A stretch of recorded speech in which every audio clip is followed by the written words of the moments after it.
This is KCBB News Channel 11 at 10. Good evening, and thank you for joining us. Tonight we have an update for you on an investigation we have followed for more than a year. Lubbock County Commissioners and the board that oversees Buffalo Springs Lake have resolved a $382,000 disagreement over election costs. KCBD News Channel 11's investigative reporter Shaley Sanders joins us now to explain.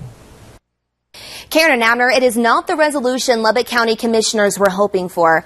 The invoices for election cost over the past 8 years add up to more than $382,000. But according to this settlement, Lubbock County won't see even half of that.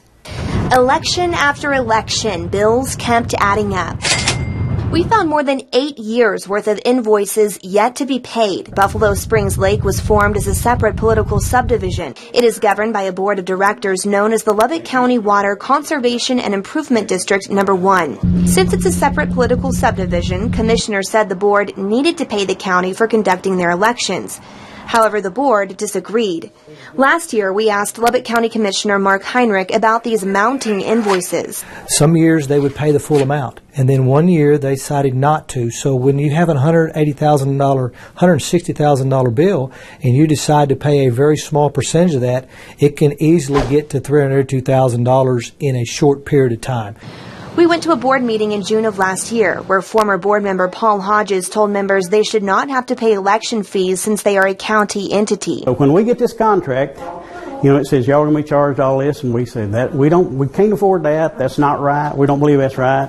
And they say if you don't sign this contract, you can't have an election. So are we going to violate a state law, or are we going to hash this out with the county?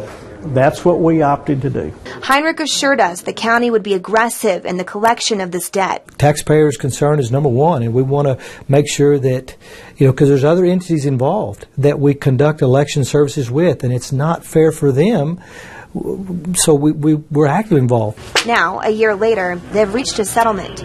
On July 11th, an attorney representing Lubbock County addressed the Commissioner's Court with a proposed agreement. And the amount that they're going to pay to settle these past due election expenses is $141,489.09. That is $240,000 less than originally billed to be paid out over the next 10 years, something a couple of county commissioners had a problem with.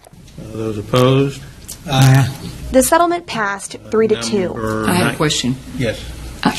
Commissioner McKay, Heinrich, did you vote for or against? Against. You mind telling me why? 10 years is a long time to tie up the Commissioner's Court. It was one of the main reasons. Well, it was either that or we don't get any money. And that got our attention. They don't have to pay us anything. And so... And I say it's complicated. It's a very difficult decision to make. More than 12 entities pay Lubbock County to conduct their elections. If the board that oversees Buffalo Springs Lake doesn't have to pay, does anyone? We have reached out to county commissioners for clarification. We do know the board has agreed to pay the county roughly $3,000 for elections moving forward. So what about all of those contracts between the board and the county? Well, this settlement effectively dissolves the agreements, letting the board off the hook for about 1/3 of the cost of those elections. Karen and Abner. Thank you.